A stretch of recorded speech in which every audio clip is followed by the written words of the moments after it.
사랑의 예수님, 매일 강론을 올리는 집사 파더입니다. 오늘은 2020년 7월 27일, 연중 제17주간 월요일입니다. 오늘 일독서는 예레미야 13장 1절에서 11절의 말씀입니다. 대략적인 시대는 기원전 7세기 초로 보입니다. 그 당시에는 남유다의 임금 요시야가 무기토 평원에서 이집트 임금 느코의 군대와 맞서 싸우다가 전사하면서 죽게 됩니다. 이후 요시야의 아들 여호아하즈가 임금이 되었지만 이집트의 파라오 느코에 의해서 여호아하즈는 강제 폐위되고 그의 동생 여호야킴을 즉위시킵니다. 그는 친이집트 정책을 펼치면서 속국으로서의 역할에 충실합니다. 그러다가 이집트 임금 느코가 바빌론 임금 네부카드네자르와 카르크미스 전투에서 패배하게 되고 여호야킴은 자연스럽게 바빌론의 속국으로 들어가게 됩니다. 기원전 601년 이집트와 바빌론이 다시 맞붙었는데 어느 쪽도 승산이 없자 바빌론이 재충전을 위해 잠시 본국으로 돌아간 틈에 여호야킴이 바빌론에 반기를 들게 됩니다. 그리고 598년 바빌론이 다시 유다로 진군하고 여호야킴은 죽게 됩니다. 이후 그의 아들 여호야킨이 임금이 되었지만 석 달 정도 다스렸을 때 바빌론이 예루살렘을 점령하고 여호야킨 대신 그의 삼촌 치드키야를 유다 임금으로 내세웁니다.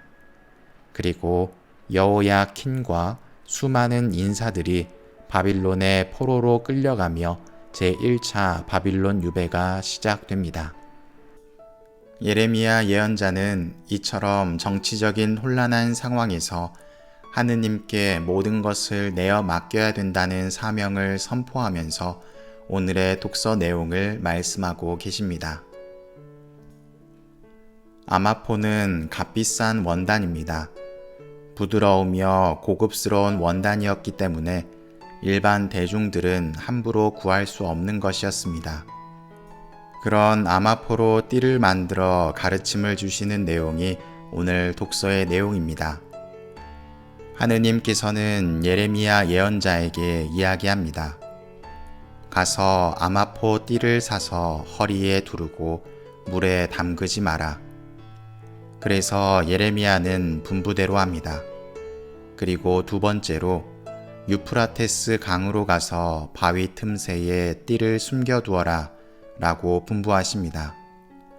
여러 날이 지난 뒤에 일어나 유프라테스 강으로 가서 내가 너더러 거기 숨겨두라고 명령한 띠를 가져오너라 라고 말씀하십니다.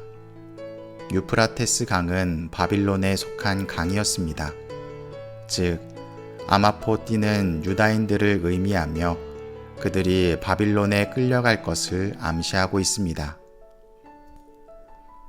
그런데 그 값비싼 아마포로 만든 띠는 형태를 갖추기는 했지만 사용할 수 없는 상태가 됩니다. 이것을 통해서 이스라엘과 유다의 상황을 표현하고 계십니다. 귀한 아마포 띠는 사람의 허리에 둘러질 때 그 가치를 드러냅니다. 사람의 허리에서 멀어지게 되면 그것이 가지고 있는 가치는 무의미해지며 다시는 쓸 수 없는 상태에 놓여지게 됩니다. 이 비유를 통해서 하느님께 멀어진 이스라엘과 유다의 상황을 표현하시면서 하느님 곁에 붙어 있어야 한다는 것을 예언하고 있습니다. 오늘 복음은 마테오복음 13장 31절에서 35절의 말씀입니다. 마테오복음 13장의 내용은 씨 뿌리는 사람의 비유로 시작하여 다양한 비유로서 말씀을 마치십니다. 그리고 13장 비유 끝에는 비유를 끝내는 말씀으로 그러므로 하늘나라의 제자가 된 모든 율법학자는 자기 곳간에서 새 것도 꺼내고 옛 것도 꺼내는 집주인과 같다 라는 말씀으로 옛 계약과 새 계약의 가르침으로 사람들을 이끌어야 한다는 주제를 말씀하고 계십니다. 결국 비유로서 말씀하신 대상은 율법 학자들이며 율법을 통한 옛 계약과 예수님의 가르침을 통한 새로운 계약을 곳간에서 새 것과 옛 것을 꺼내는 것으로 표현하고 계시는 것입니다.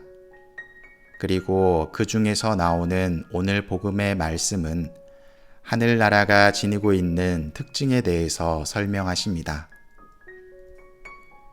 하늘나라는 겨자씨와 누룩과 같다고 표현합니다. 우리는 이미 겨자씨와 누룩이 지니고 있는 의미를 너무나 잘 알고 계실 것입니다. 겨자씨는 작지만 크게 되면 하늘의 새들이 와서 가지에 깃들일 만큼 성장한다는 것을 의미합니다. 하늘나라의 가능성에 대해서 설명하고 있습니다. 누룩의 비유도 마찬가지입니다. 밀가루 서말에 넣으면 얼마 되지 않는 누룩을 통해서 부풀어 오르는 것을 볼 수 있고 그 결과가 풍성하다는 의미를 표현하고 계십니다. 그렇다면 오늘 독서와 복음 안에서 우리가 생각해 볼 수 있는 부분은 무엇일까요? 독서에서 예레미야는 하느님 곁에 붙어 있어야만 아마포 띠가 그 의미를 다한다고 표현합니다. 멀어지는 순간 아무리 귀한 아마포로 만든 띠라 할지라도 썩어 없어지며 무가치해짐을 밝힙니다. 복음은 하늘나라는 우리가 생각하는 것 이상의 무언가를 지니고 있음을 드러내고 있습니다. 띠는 허리에 두를 때 그 의미를 가집니다. 어찌 보면 너무나도 당연한 것입니다.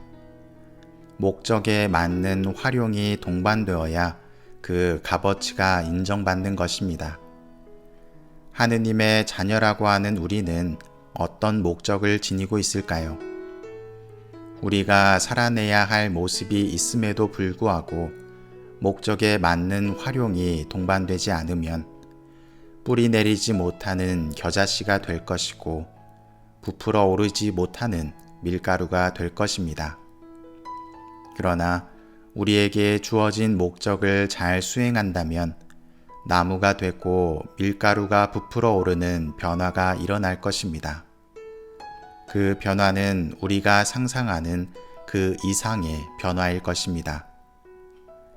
하느님의 뜻에 마음을 두며 하느님께서 우리를 통해 목적하신 바를 이룰 수 있도록 노력합시다.